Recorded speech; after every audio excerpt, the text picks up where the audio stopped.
Uma nova ferramenta de inteligência artificial chinesa provocou uma baita dor de cabeça para as gigantes da tecnologia dos Estados Unidos.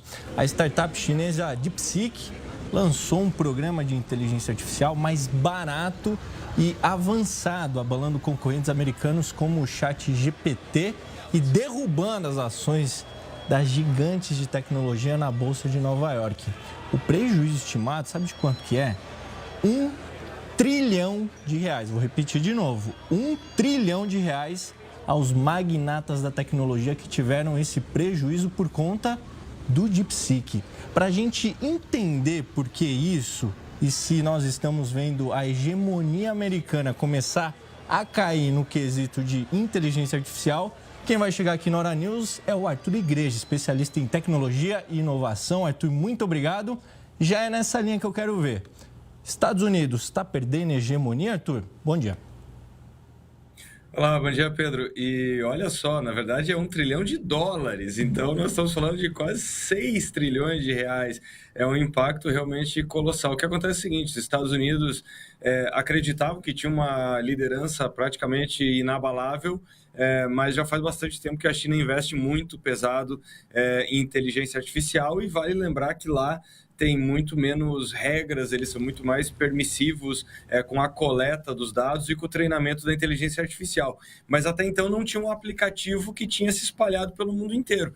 Então foi isso que aconteceu nos últimos dias. A DeepSeek, que se torna ontem o aplicativo mais baixado nas lojas de aplicativo nos Estados Unidos, com excelentes avaliações, e aí causou esse choque, né? Porque tem várias perguntas para ser respondidas. Como é que eles conseguiram fazer isso com menos de 6 milhões de dólares, que é uma fração do que as empresas americanas gastaram, usando chips que são considerados defasados, porque existe uma restrição para exportar determinados chips da NVIDIA para a China não tem acesso, ou seja, com menos tecnologia, com menos dinheiro, eles conseguiram fazer algo que é mais eficiente. Então é por isso que, só para dar a dimensão do tamanho do choque, o Sam Altman, que está à frente da OpenAI, a empresa que criou o ChatGPT, ele mesmo foi até o X, o antigo Twitter, e escreveu, olha, é notável o que eles fizeram, é uma coisa realmente admirável.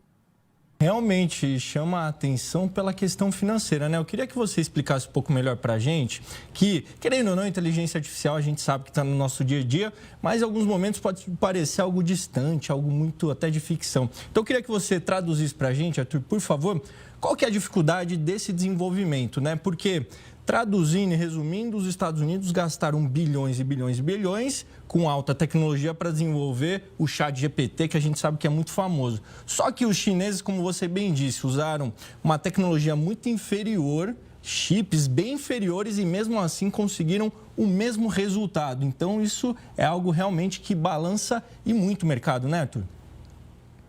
Exato, o que aconteceu é que eles usaram uma estratégia diferente. Então, é como se a estratégia das empresas americanas ela fosse mais de força bruta. Então, ela usa muitos parâmetros, porque nós temos que lembrar que como é que funciona a IA? Ela precisa ter acesso a dados para poder fazer o seu treinamento, para montar o modelo.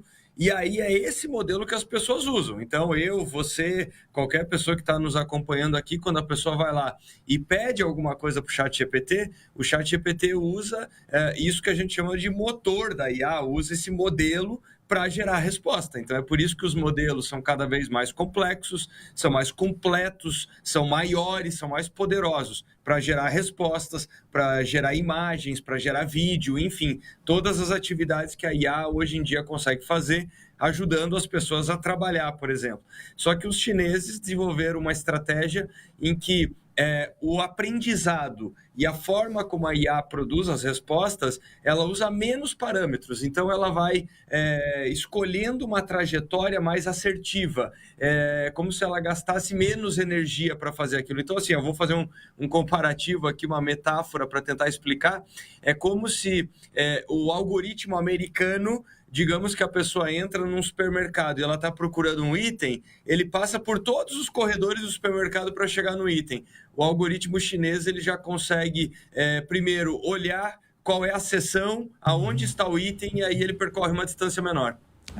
Sabia que você conseguiu uma metáfora, Arthur. É isso, porque ficou muito claro, né? Na verdade, é uma inteligência, vamos dizer, um pouco mais aprimorada e mais objetiva, né? É como se fosse mais eficiente, usasse menos energia, mas para dar o mesmo resultado. Seria algo nesse sentido?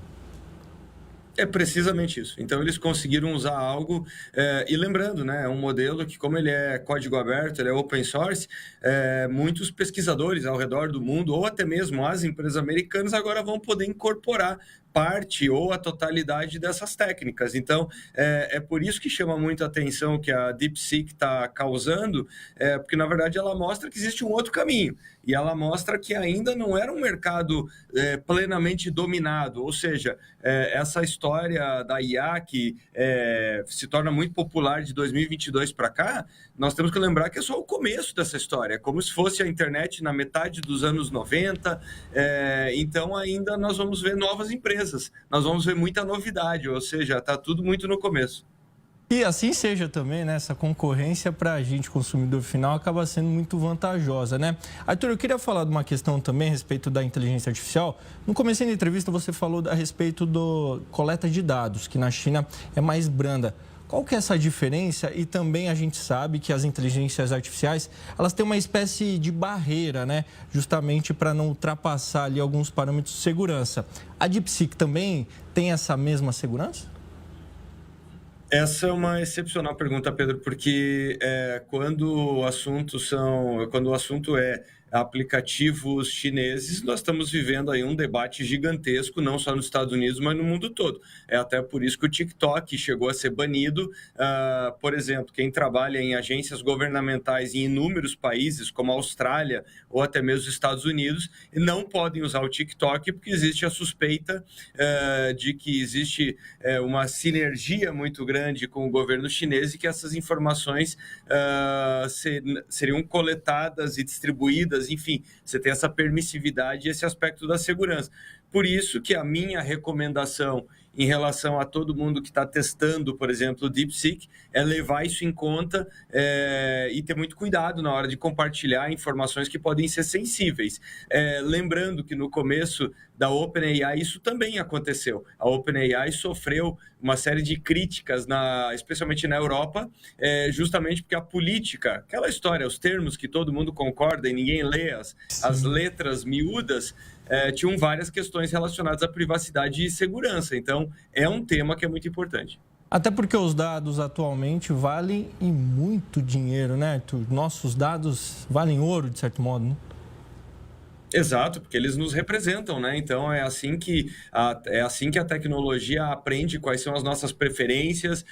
Não por acaso, quando a pessoa está navegando em rede social, aparecem aquelas ofertas em que a pessoa pensa: caramba, eu pensei nisso ontem. Não é por acaso, é justamente porque a pessoa deu alguma sinalização, alguma indicação de que ela está procurando aquele produto e a inteligência artificial consegue captar isso na hora. Não, isso vira e mexe acontece, né? Questão financeira, qualquer pesquisada ali, um relógio, enfim, vai vir uma enxurrada de propaganda, né? E até é bom tomar cuidado que algumas são falsas, né? A internet realmente é perigoso. Arthur, eu queria ver com você assim, eu se fosse investidor e visse o americano me cobrando lá bilhões e o chinês me cobrando milhões, eu iria para a China. Já tem um movimento nesse sentido? Como que deve estar? Porque os magnatas da tecnologia americanos devem estar batendo cabeça nesse momento. É por isso que nós vimos a queda de ontem, de $1 trilhão, porque, veja, se a NVIDIA chegou em algum momento a se tornar a empresa mais valiosa do mundo, passando aí a casa dos $3 trilhões de valor de mercado, é porque todo mundo imaginava o seguinte: bom, tem que usar a última placa, o último chip da NVIDIA, eles são os melhores nisso, e são modelos muito caros. Então, é por isso que as empresas, as chamadas Magnificent Seven, ou seja, as 7 maiores Big Techs dos Estados Unidos, valem muito, só que agora o mercado ficou de mau humor, porque a pergunta foi: puxa, nós investimos tanto, e quer dizer que vocês não estavam usando possivelmente a estratégia mais inteligente, que existe um outro caminho? Então, ontem nós vimos um ajuste para baixo, por isso que as ações caíram, porque agora essas empresas vão ter que trazer uma série de respostas para os seus investidores. Falando em investimento, Donald Trump, nós sabemos assim que assumiu o poder americano, uma série de decretos, chegou chegando, vamos dizer assim, anunciou Stargate, 500 bilhões de dólares para o desenvolvimento de inteligência artificial nos Estados Unidos. Está em risco agora esse investimento? Eu não diria que ele está em risco, mas a grande pergunta é se, de fato, serão necessários 500 bilhões ou como é que esse dinheiro vai ser gerido. Porque, mais uma vez, é tecnologia, inteligência artificial, ou seja, parecem temas que são pouco palpáveis, mas, mais uma vez, se nós fizermos uma comparação aqui com o mundo físico, fazendo aqui uma comparação, uma metáfora, imagine só que você anuncia um orçamento de 500 bilhões para construir um estádio, e aí você fica sabendo que numa outra parte do mundo fizeram isso, só que custa 83 vezes menos, que foi o que a DeepSeek conseguiu em relação ao que gastou a OpenAI para testar o seu modelo. Ou seja, você pega, por exemplo, quem está financiando parte dessa história, que é o SoftBank, que é um banco de investimento japonês, eu tenho certeza que essas cifras aí vão ser revisadas. Não queria ser os CEOs agora, dor de cabeça. Arthur Igreja, muito obrigado pela entrevista. Os próximos passos a gente vai ver, acho que em breve. Muito obrigado, viu? Obrigado, até a próxima.